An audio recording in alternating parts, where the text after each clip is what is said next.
Would you take your Bible, please, and turn to Revelation chapter 20. Revelation chapter 20. Pastor has been really concerned about the attentiveness of the congregation as I've been preaching. And I told him, you don't have to worry about that. These folks sit on the edge of their seat and they drink it in.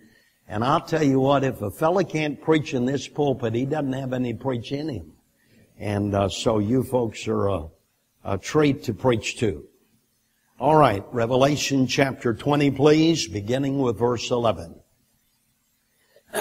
John says, "And I saw a great white throne, and him that sat on it, from whose face the earth and the heavens fled away, and there was found no place for them. And I saw the dead, small and great, stand before God, and the books were open. And another book was open, which is the book of life, and the dead were judged out those things which were written in the books according to their works. And the sea gave up the dead which were in it, and death and hell delivered up the dead which were in them, and they were judged every man according to their works. And death and hell were cast into the lake of fire. This is the second death.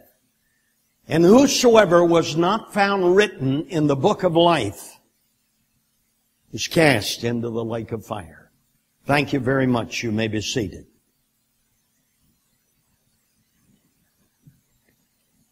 As I begin my message tonight, I want to be very candid with you. You're going to hear a very poor explanation of this passage of Scripture. If I had a tongue dipped in the ink of heaven, and I had command over all of the descriptive adjectives in the English language, my oratory would fall so far short of adequately describing this passage.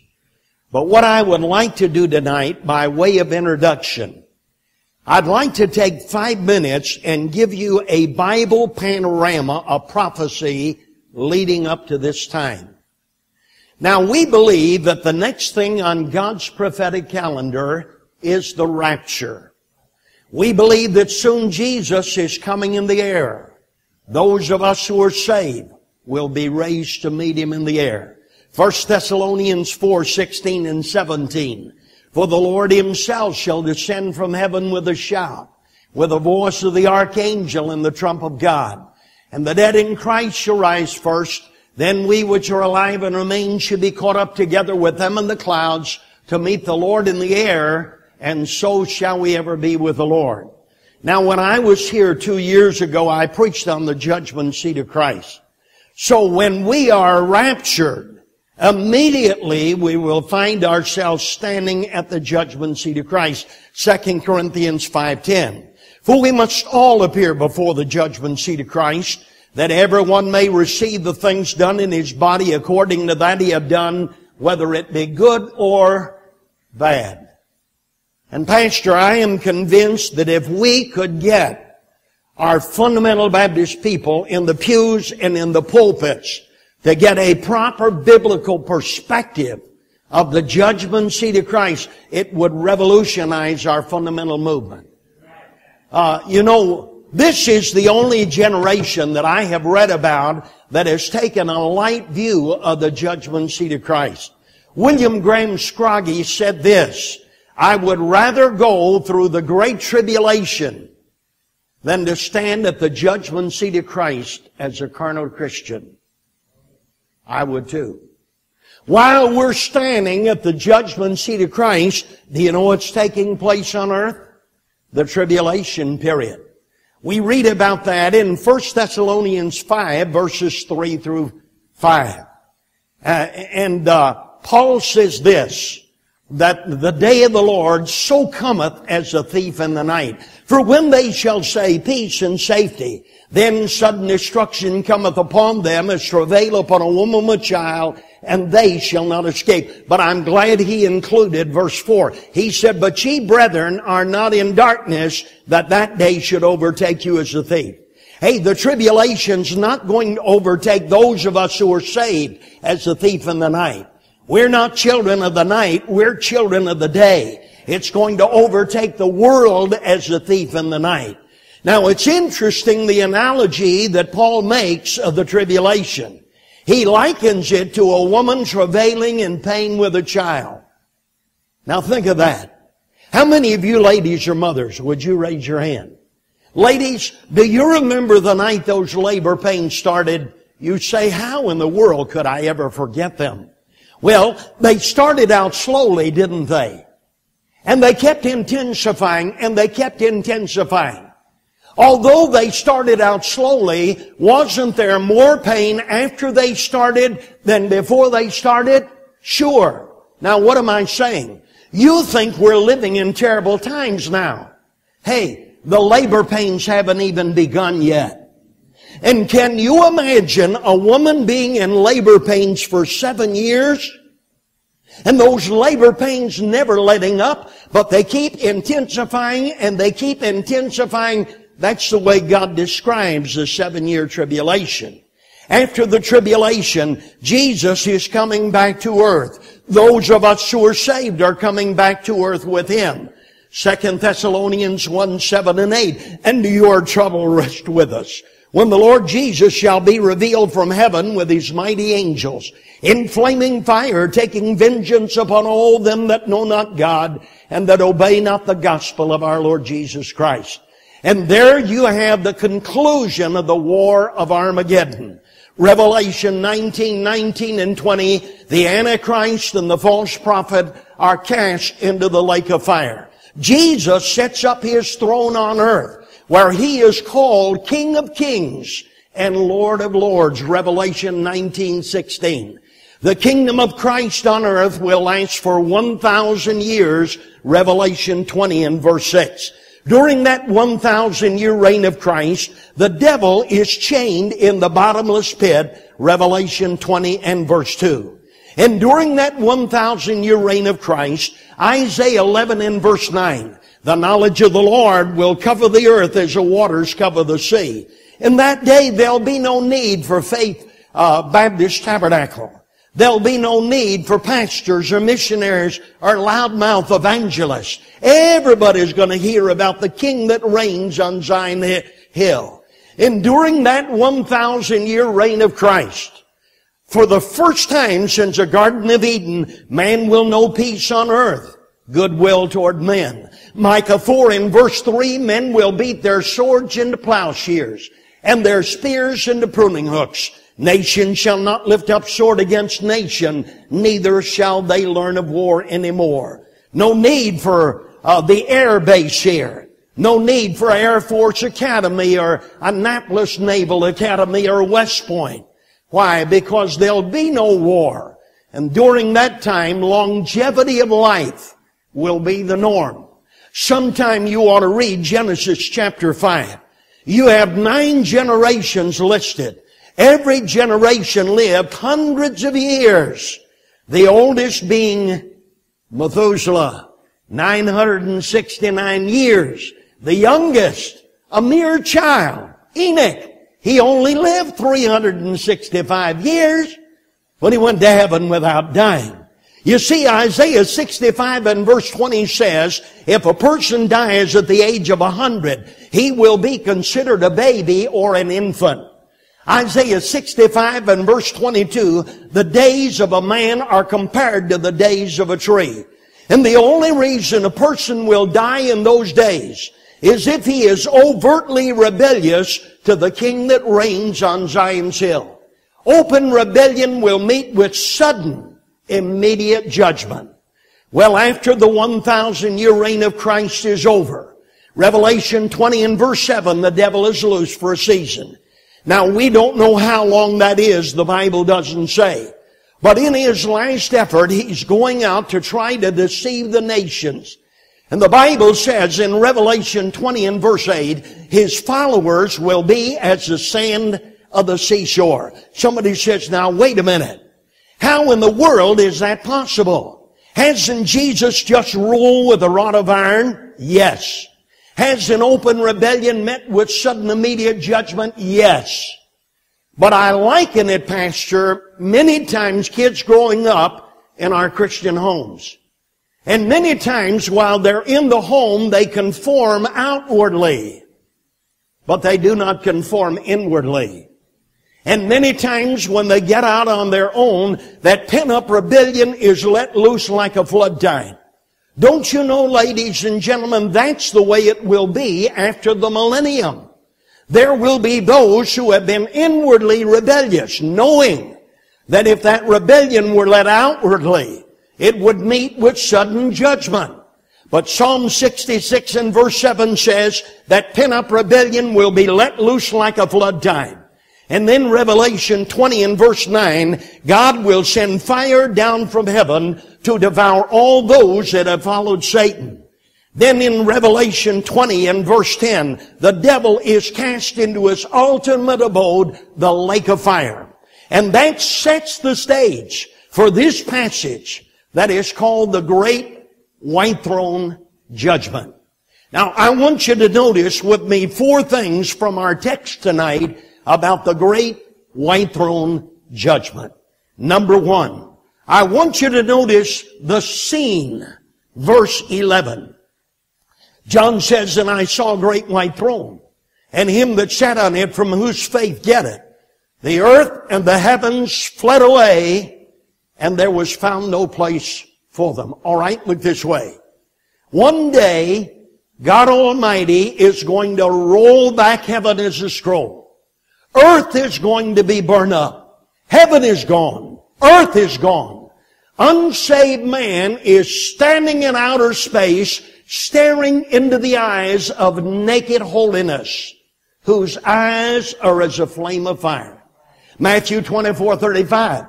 Mark 13:31, Luke 21:33. Heaven and earth shall pass away, but my words shall not pass away. 1 John 2:17. The world passeth away and the lust thereof, but he that doeth the will of God abideth forever. Now, have you ever noticed from verse 11 why heaven and earth flee away? I think this is interesting. They flee away simply at the face of Jesus Christ. Do you get it? Heaven cannot stand to stare upon His glory. Earth cannot gaze upon His purity.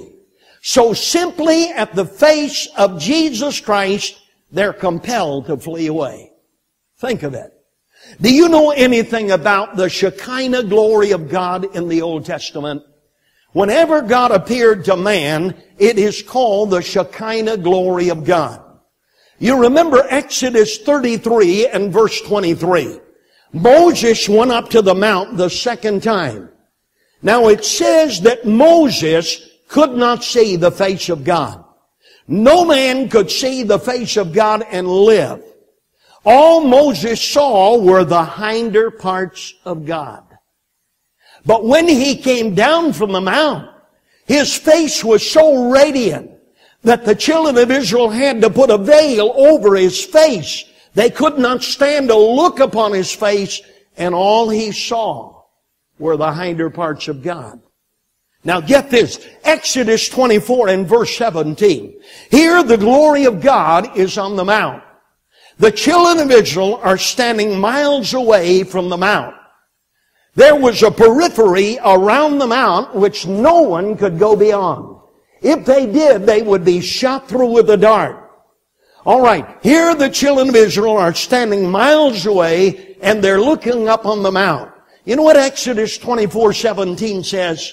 But the sight of the glory of the Lord was like a devouring fire on top of the mountain in the eyes of the children of Israel. Don't you get it? They were standing miles away. They looked up on the mount, and the glory of the Lord was like a devouring fire. Remember Matthew 17 and verse 6? Jesus takes Peter, James, and John up to Mount Hermon, the Mount of Transfiguration.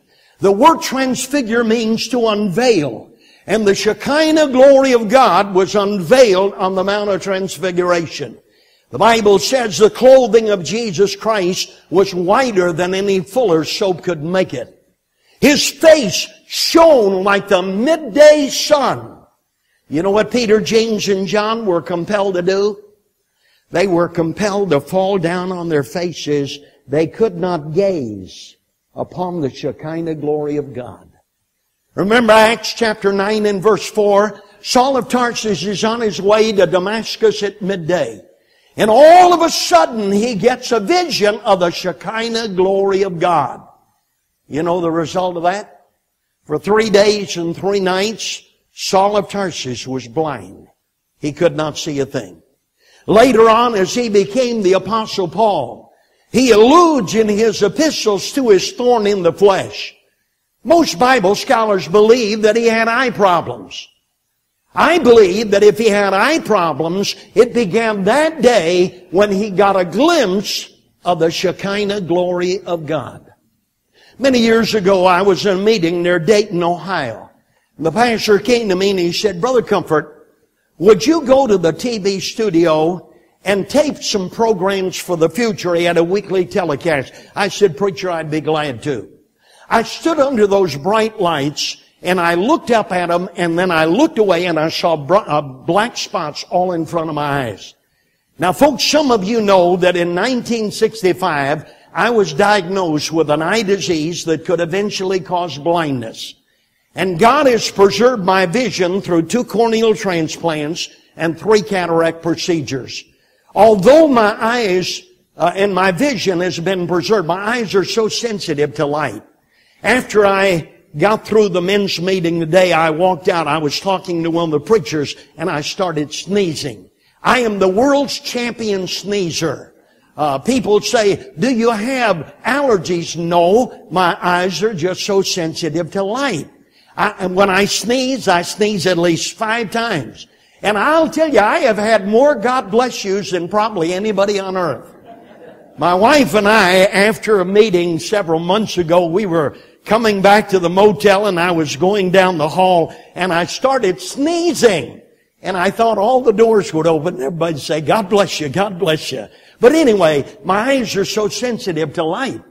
And so I said to the pastor, Pastor, how bright do you think those lights are? He said, well, I think they're about 1,000 watts. I said, I can't stand and look at them very long. I look at them, look away, and I see black spots in front of my eyes. He said, let me tell you an interesting story. He said, we support a missionary in India by the name of Dr. Kanoyer. He has a dispensary in India. And he says he deals mostly with Hindu people. Now folks, do you know that Hindus worship millions of gods? And among the gods that this particular Hindu worship was the sun. So he came into the dispensary and he said, Doctor, he said, I'm blind. Can you help me? And the doctor said, how did you become blind? He said, well, you see, sir, I'm a Hindu. And among the gods that I worship is the sun. And he said, I made up my mind that I was going to sit down and stare at a noonday sun for 2 hours. He said, after staring at the noonday sun for 2 hours, I was unable to see anything. The doctor said, sir, I'm sorry for you. Nobody can look at a noonday sun for 2 hours and ever expect to see again. He said, whereas I cannot help you to see physically, I can help you to see spiritually. And he led the Hindu man to Christ. Now, what am I saying? You would be an utter fool to sit down tomorrow at noon and stare at a noonday sun for 10 minutes. It could affect your eyes the rest of your life. My dear friend, how in the world are you going to stand at the judgment bar of God and stare on the Shekinah glory of God, whose countenance is 1,000,000 times brighter than the noonday sun? Think of it. Heaven is gone. Earth is gone. Unsaved man is standing in outer space, staring into the eyes of naked holiness. All right, number 1, the scene. Will you notice, please, number 2, the subjects. Verse 12. He said, and I saw the dead, small and great, stand before God. Who's that? That's the big sinners and the little sinners alike. And at that time, Romans 3:19 and 20, every mouth is stopped. And all the world is guilty before God. Romans 2 and verse 1, thou art inexcusable, O man. Romans 1 and verse 20, for they are without excuse. Jonathan Edwards, in his sermon, Sinners in the Hands of an Angry God, said this, there is no security in the feeble excuses of unsaved people to keep them out of hell 1 second. I thought about that. Somebody said, well, I believe you suffer your hell here on earth. There's no security in that. Somebody said, well, I don't believe a loving God would send a soul to hell. Hey, there's no security in that. By the way, to say that there is no hell is to say that man is smarter than God. Hey, hasn't man made penal institutions to separate criminals from society? Sure. And to say there is no hell is to say that man is smarter than God. Now I want you to notice something. I call this the phone book in hell. Will you notice Revelation 21 and verse 8? I call it the phone book in hell. All right, notice.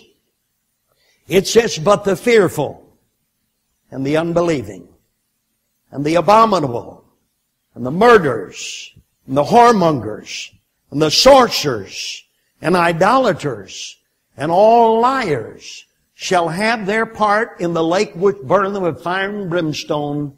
This is the second death. Now God gives you 8 classifications of people listed. Who's the first one? The fearful. You know who that is? That's the teenage boy who lives under the domination of the peer group. He's afraid to get saved, afraid his buddies will laugh at him. That's the barrel-chested, beer-drinking, God-cursing man who's afraid to get saved, afraid his buddies will say, here comes Mr. Old-Time Religion. I believe the most prevalent reason people die and go to hell is P-R-I-D-E. Pride. So you have the fearful. Who's the next group? The unbelieving. You know who that is? That's a person who's a member of Faith Baptist Tabernacle and he dies without Jesus Christ. That's a golden rule keeper, but he dies without Jesus Christ. That's a 10 Commandment keeper, but he dies without Jesus Christ. That's a Methodist Sunday school teacher, but he dies without Jesus Christ. That's the moral unbeliever. All right, who's his next door neighbor? The abominable. Who's that? How many of you remember this name? John Wayne Gacy. Would you raise your hand? All right. Let me refresh your memory. The most abominable thing that's been done in my lifetime happened about 30 years ago in Chicago, Illinois. John Wayne Gacy sodomized and murdered 33 young men. And he buried them under his garage floor. I was preaching in Oak Forest Baptist Temple, Brother Hedgeworth, and a grandfather told me this. He said, Brother Comfort, the day those 33 bodies were found, my grandson was on his way to John Wayne Gacy's house. He said, I had a strong compunction in my heart to forbid my grandson to go. He said, if my grandson had gone, I believe he'd have been number 34. Now, let me ask you a question. Would you move into a community knowing John Wayne Gacy's your next door neighbor? All right, now get it. Here's the moral unbeliever. Next door is the Saddam Husseins, the Adolf Hitlers, the John Wayne Gacy's. All right, you go down the block away and there's the sorcerer. You know who that is? That's the same Greek word from which we get the word pharmacy. Pharmakia, drugs. So here you have the moral unbeliever. Here you have the John Wayne Gacy's. And down the block a ways is a man who's on a bad LSD trip. Down the block is a man who's screaming for a fix of heroin. And right in the midst of the rogues gallery of sinners is the moral unbeliever. You don't want to go there. All right, number one, we've noticed the scene. Number two, the subjects. Now, number three, will you notice, please, the significance? Why are they standing there? Verses 12 and 13. Every man is judged according to his works. Now, it is already a foregone conclusion that everybody that is judged at the great white throne judgment will be cast into the lake of fire. That's a foregone conclusion. You say, then why are they standing there? They are standing there, are you listening? To receive their degree of punishment in the lake of fire. Somebody says, well, if you die and go to hell, you might as well live it up and have yourself a big time. That's a stupid thing to say. I want to say, unsaved friend, every sin you have ever committed will add to your torment in the lake of fire. Psalm 66 and verse 12. Also unto thee, O Lord, belongeth mercy, for thou rendest to every man according to his deeds. Jeremiah 17 and verse 10. I, the Lord, search the heart. I try the reins to give every man according to his ways and according to the fruit of his doings. Romans 2 and verse 16. In the day when God shall judge the secrets of men according to my gospel by Jesus Christ. Now the Bible says the books are going to be open. What books do you think will be open? I will guarantee you book number 1 will be this book right here. You see, Romans 2 and verse 2 says, man will be judged according to truth.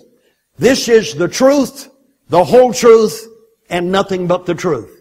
John 12 and verse 48, Jesus said, he that rejected me and receiveth not my words hath one that judgeth him get it. And the words that I speak unto you, the same shall judge him in that day. Do you know what that means? Every preacher in Sacramento who denies the Bible to be the Word of God will have the same Bible he denies to be his judge when he stands before God. Did you know that? I was preaching years ago in Jacksonville, North Carolina. And a lady was visiting the service on a Monday night. She came to me after the service. She was very complimentary. She said, oh, Brother Comfort, she said, I really enjoyed the service tonight. She said, I was saved as a little girl. And she said, for years my heart has hungered to hear the old-fashioned gospel. She said, I've heard it tonight and I was thrilled. I said, you know what your problem is, ma'am? You're sitting in the wrong pew. I said, every time the doors of Bible Baptist Church are open, the same Bible I preach tonight is preached from this pulpit. I said, you need to consider changing pews. She said, well, I'll tell you what I'm going to do. She said, tomorrow I am going to call every Baptist preacher in Jacksonville. And I'm going to find out how many still preach the old-fashioned gospel. I said, ma'am, I would be interested in what you find. I said, would you let me know what you find? So on Tuesday, she started alphabetically. The man whose name was on top pastored the largest Southern Baptist church in Jacksonville, North Carolina. She said, sir, I'm taking a survey. She said, I want to find out how many Baptist churches in Jacksonville still preach the old-fashioned gospel. She said, do you preach it? He said, no, ma'am. He said, as a matter of fact, I think I can save you some time. He said, I don't know of any Baptist church in Jacksonville that still preaches it except Bible Baptist Church, the church in which I was preaching. He said, ma'am, we don't think the old-fashioned gospel is relevant to 20th century man. That was Tuesday. You know what? On Friday, that man's body was in a casket. If that preacher died the way he lived, when he stands before God, all God will have to do will be open the book to John 3:18 and say, condemned, because you've not believed on the name of the begotten Son of God. So number one, the Bible's going to be there. Number two, the book of man's sins will be there. I believe that Malachi 3 and verse 16 calls it the book of remembrance. Do you know that God has written down the sins of every unsaved man? You say, I don't believe God could do that. Well, man has created a computer that can contain a history of 7 billion people on earth. If man can create a machine to have a history of 7 billion people, don't you think God could have a record of every sin you've ever committed? I believe He can, and I believe He does. I read about a preacher that was a counselor for a cabin full of boys at a camp. And he knew that the moment he left the cabin, these boys started telling dirty, off-color, double-meaning jokes. So he thought he'd had a little fun with them. He had brought his tape recorder to camp with him. And he put the tape recorder under the bed, pushed the record button, pushed up the volume loudly to get their conversation in secret. He left the cabin, stayed for an hour, came back, censored the tape. Half of what was on the tape wasn't fit to be heard. Next morning in chapel, he got up and he said, all right, fellas and girls, sit back. He said, I've got something you're really going to enjoy. So he turned on the tape recorder. One boy heard his voice. He said, that's me. And the boy said, turn it off. He said, that's me. And they blushed with embarrassment when everybody had heard what they'd said in secret. Now you listen to me. Every time you have used God's name in vain will add to your torment in the lake of fire. Let me tell you something. When I was going to high school, we told the dirty jokes. We used 4-letter word profanity, but not many of my buddies would use God's name in vain. Do you know what the most used phrase is in the English language? Oh my God. Excuse me. For 15 years as an unsaved boy, I never used that phrase one time. And I am sick and tired of going into fundamental Baptist churches and hear people who claim to be saved using that phrase, oh my God. Every sin the unsaved man has committed will add to his torment in the lake of fire. All right, so number 1, the Bible's going to be there. Number 2, the book of man's sins will be there. Number 3, the book of life will be there. Why? Matthew 7:21 through 23. Some will come to Christ in that day and say, Lord, I was a member of Faith Baptist Tabernacle. Brother Rogers baptized me in the baptistry. And all God will have to do will be open the book of life and say, wait a minute, the book of life and the church roll are not synonymous. And you listen to this. I believe a good 50% of our Sunday morning Christians in fundamental Baptist churches, they may have gone through the motions. But I'm convinced many of them, their names are not in the book of life. If I were not sure my name was in that book, I'd make sure before I left the service tonight. All right, number 1, we noticed the scene. Number 2, the subjects. Number 3, the significance. And finally, number 4, in closing, the sentence. Will you notice, please, verse 15? It says, and whosoever was not found written in the book of life was cast into the lake of fire. Let me ask you a question. How does that make you feel when you read that verse? I mean this. I cannot read that verse without having tears in my heart, if not tears in my eyes.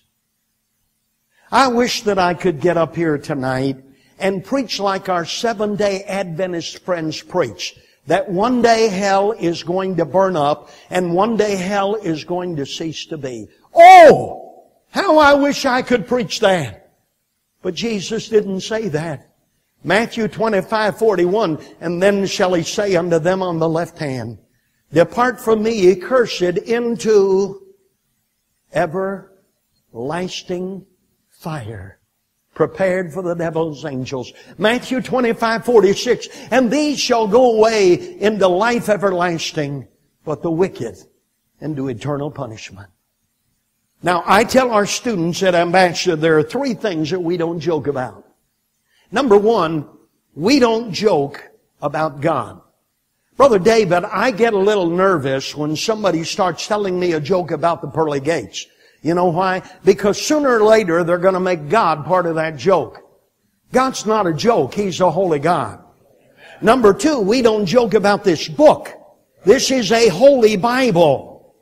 Number three, we don't joke about hell. There's nothing you could say about hell to make me laugh. Pastor, 25 years ago, I stood in the presence of a prominent preacher in America. If I mentioned his name, you would know it. He told a joke about hell. Excuse me, I didn't laugh. I didn't laugh. You know why? If I brought out my original prayer list. Now here's what I do personally for my own prayer list. I let the first letter of each day be a guide as to whom I should pray for that day. S, Sunday, shepherds, pastors. M, Monday, missionaries. F, Friday, family. Now I pray for my immediate family every day. But on Friday I pray for my cousins, nieces, nephews, anybody that is related to me. If I brought out my original Friday prayer list, Brother Perry, and I showed you tonight, you know what you would see? You would see my Uncle Walt's name, it's crossed out. You would see my Uncle Jim's name, it's crossed out. You would see my Aunt Margaret's name, it's crossed out. You would see my Aunt Doris's name, it's crossed out. You would see my cousin Richie's name, it's crossed out. And they all died without Jesus Christ. And it is no joke to me, ladies and gentlemen, that I have unsaved loved ones that are one heartbeat away from an eternal hell tonight. In closing, many years ago as we pulled a trailer across America, we pulled a trailer for 22 years. My wife was involved in homeschooling over a period of 21 years. She homeschooled all three of our daughters from kindergarten through the 12th grade, a period of 21 years. She's a candidate for the Martyr's Crown. But anyway, we closed the meeting on Sunday. And we were to begin our next meeting the following Sunday. So we had 6 days between. And I came to my wife and my three daughters and I said, you know, it's been a long time since we have seen your grandmother, my mother. I said, what would you think if we took these 6 days and went to Elmira, New York to see my mother, your grandmother?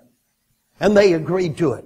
My mother spent 35 to 40 years in mental institutions all over New York and Pennsylvania. My mother had dozens of shock treatments in her body. Now today shock treatments are sophisticated. But in those days they were the most traumatic things that anybody ever experienced. They were designed to remake a person psychologically and emotionally.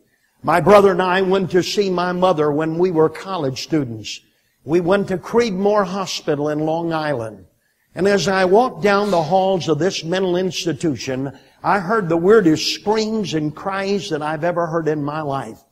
And when we got out of there, I looked at my brother and I said, Bill, if a person is not insane when they go in here, they probably will become that way shortly thereafter.